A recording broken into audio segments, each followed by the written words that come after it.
For 30 years, one man made the world hold its breath. The lights would go out. A single bell would toll. And from the darkness, he came. They called him the Deadman, the Phenom, the Lord of Darkness. But before the smoke, before the streak, before millions chanted his name, he was just a boy from Houston, Texas. A kid who dreamed of basketball, not graveyards. This is the true story of Mark William Calaway, the man who became the Undertaker. A story of pain, sacrifice, loyalty, and a legend that refused to die. On March 24, 1965, in Houston, Texas, a boy was born who would one day tower over an entire industry. His name was Mark William Calaway. Houston in the 60s was a city of heat, hard work, and big dreams. Mark grew up in a modest, working-class home, the youngest of 5 brothers. From the very beginning, he was different. Taller than the other kids, quieter, he watched more than he spoke. While other children chased noise and attention, young Mark learned to observe, to study people, to wait, to understand. Those silent years would shape the man, the patience, the presence, the calm before the storm. Nobody knew it yet, but Houston was raising a giant. The Calaway family was built on discipline and respect. Mark's father, Frank, was a stern man who believed in hard work and accountability. His mother, Betty, held the home together with love and strength. With 4 older brothers, Mark grew up in a house full of competition. Every game was a battle. Every meal was a contest. There was no room for weakness, and no patience for excuses. He learned to stand his ground early, because in a house of brothers, you either fought for your place or you disappeared. That family forged something rare in him, a code, loyalty, toughness, respect for those who earned it. Years later, the wrestling world would call him the most respected man in the locker room. The seeds of that respect were planted at a kitchen table in Houston. Mark attended Waltrip High School in Houston. He wasn't the loudest student, and the classroom was never where he felt most alive. But the gymnasium, that was a different story. By his teenage years, Mark had grown into a towering, powerful frame that made coaches stop and stare. He was big, but he was also coordinated. Fast hands, a soft touch. Surprising agility for his size. School gave him structure, sports gave him purpose. And slowly, a dream began to take shape in the mind of that quiet Houston kid. A dream that, at the time, had nothing to do with wrestling at all. Before The Undertaker, there was a basketball player. Mark Callaway loved the game. He played center, using his enormous height and strength to dominate the paint. After high school, he earned his place in college basketball, first at Angelina College, then on scholarship at Texas Wesleyan University in Fort Worth, where he studied sports management. For a while, the dream felt real. The court was his stage, the squeak of sneakers, the roar of the crowd, the rhythm of the game. He imagined a future in professional basketball. But life rarely follows the script we write for it. The path to the pros narrowed, the odds stacked against him, and Mark Callaway was forced to face a painful truth, that one dream was ending, so another could begin. Leaving basketball behind was not easy. Here was a young man, enormous and gifted, but suddenly without a clear direction. He needed money, he needed purpose. He took on work, he lifted weights, and he searched for where a man his size truly belonged. This was the hard part of the story, the part no highlight reel ever shows, the uncertainty, the doubt, the quiet nights wondering if his best days were already behind him. But Mark had something most people don't, the patience to wait and the toughness to keep going. He didn't know it yet, but his size, his discipline, and that silent intensity were about to lead him into a brand new world, one built on spectacle, pain, and showmanship. In the mid-1980s, Mark Callaway found professional wrestling, or maybe it found him. Standing nearly 6'10", he was exactly what the business was looking for. He began training hard, learning how to move, how to sell, how to tell a story with his body inside the ropes. And for a man his size, he was astonishingly graceful. He could move like someone half his weight, but raw talent wasn't enough. Wrestling in the 80s was brutal, long drives, tiny paychecks, packed arenas, and bodies pushed past their limits night after night. Mark threw himself into it completely. He wasn't chasing fame, he was learning a craft, and the foundation he built in those early, painful years would carry him for the next 3 decades. Long before the world knew him as The Undertaker, Mark Callaway wrestled under a string of forgotten names. He debuted in world-class championship wrestling in Texas as Texas Red. Then came other identities: the Master of Pain, the Punisher, the Commando. He bounced between territories, reinventing himself again and again, searching for the character that would finally stick.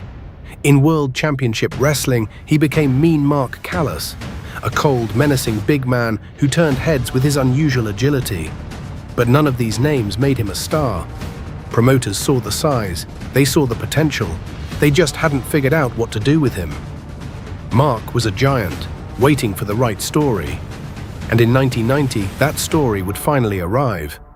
In 1990, Mark Callaway signed with the World Wrestling Federation, known today as WWE. The company had a vision: a chilling, supernatural character unlike anything wrestling had ever seen. On November 22, 1990, at the Survivor Series, the world met him for the very first time.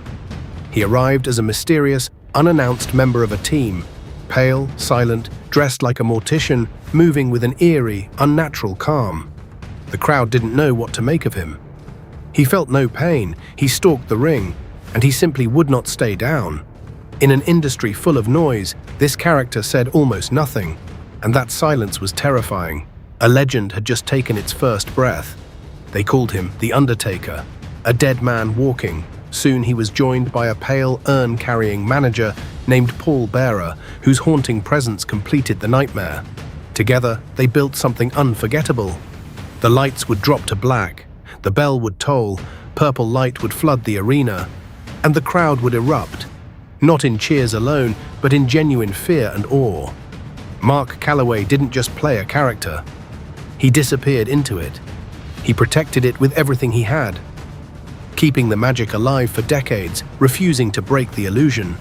In a business built on pretending, The Undertaker felt real, and that total commitment is what separated him from everyone else. Over 30 years, The Undertaker never stood still. He reinvented himself again and again. In the 1990s, he was the supernatural Deadman, the silent force of darkness. At the end of the decade, he led a terrifying faction known as the Ministry of Darkness, the most sinister version of the character yet. Then, in the early 2000s, he shocked everyone. He rode to the ring on a motorcycle, sunglasses, bandana, leather, as the American badass, a tough, no-nonsense biker who felt like a completely different man. And then, years later, the Deadman returned. Older, scarred, more mythic than ever, walking slowly into the spotlight as a living legend. Most performers find one identity. Mark Callaway mastered several. Each era kept him fresh. Each era kept the world watching. And then, there was the Streak. WrestleMania is wrestling's biggest stage, its Super Bowl, its grandest night, and year after year, The Undertaker walked onto that stage and won.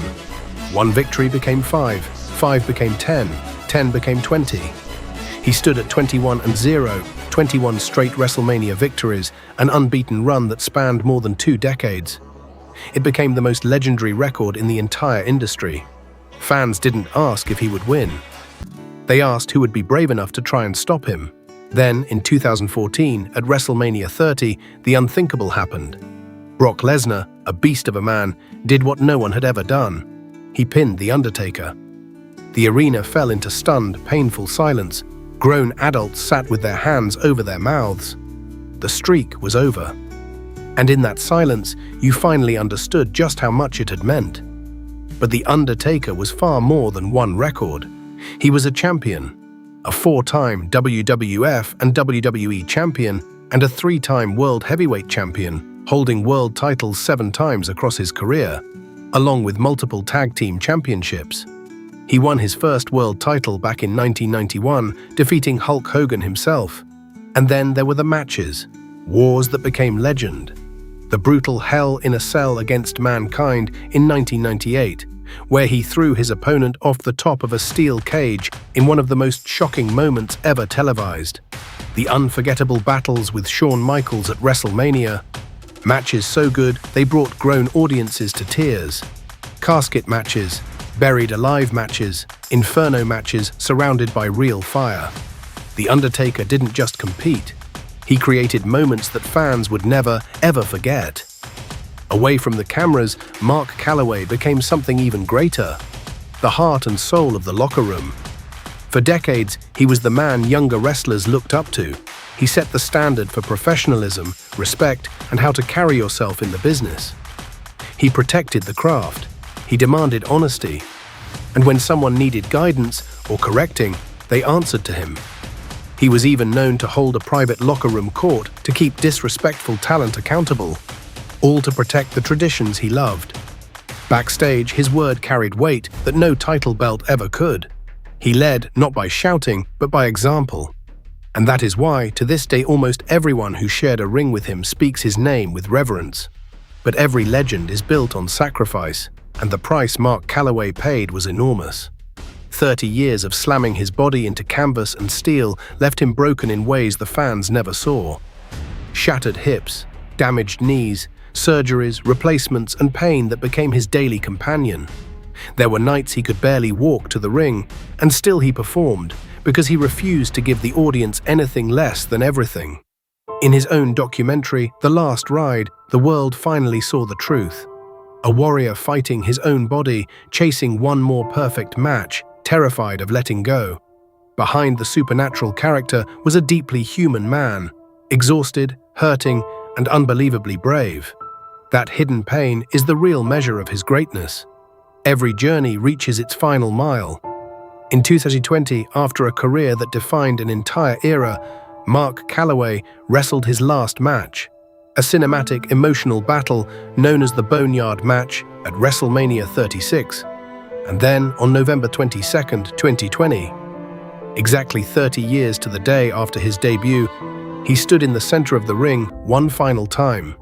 The final farewell, the lights, the music, the smoke, the crowd. He thanked the fans who had given him their hearts for 3 decades. He took off the hat, he raised his fist to the sky, and the Undertaker finally rested. There wasn't a dry eye in the building. An era didn't just end that night. A part of all of us said goodbye. In 2022, Mark Callaway took his rightful place among the immortals, inducted into the WWE Hall of Fame. It was a celebration of more than 30 years of loyalty to a single company, a rare and remarkable feat in an industry built on constant change. Legends, peers, and fans rose to their feet to honor him. He had given everything, his body, his time, his very identity, and in return he had become something eternal. The Undertaker is widely regarded as one of the greatest performers in the history of professional wrestling. Not only for what he did inside the ring, but for what he stood for outside of it. So what about the man behind the myth today? Mark Callaway is finally living a life he fought hard to reach. He's married to former WWE star Michelle McCool, and in 2025, he had the honor of inducting her into the Hall of Fame himself. He's a devoted husband and father who has spoken openly about reconnecting with his faith and finding peace. He stays close to the fans through his podcast, 6 Feet Under, and travels the world meeting the people who grew up watching him. The man who spent 30 years portraying death now spends his days celebrating life, and he does it with the same quiet strength that defined him from the very beginning. So what can The Undertaker teach the rest of us? His story isn't really about wrestling, it's about a quiet kid from Houston whose first dream died, and who refused to let that be the end. He reinvented himself again and again. He showed up in pain, he honored his craft. He stayed loyal when it would have been easier to walk away. He reminds us of a simple, powerful truth.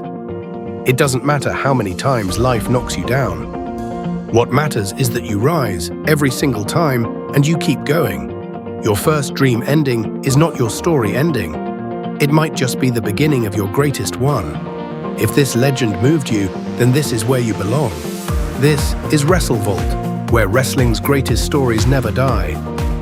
Subscribe now and follow WrestleVault for one buried wrestling legend brought back to life every single day. Hit that bell, honor the legends, and never let their stories rest. Rest in power, Deadman.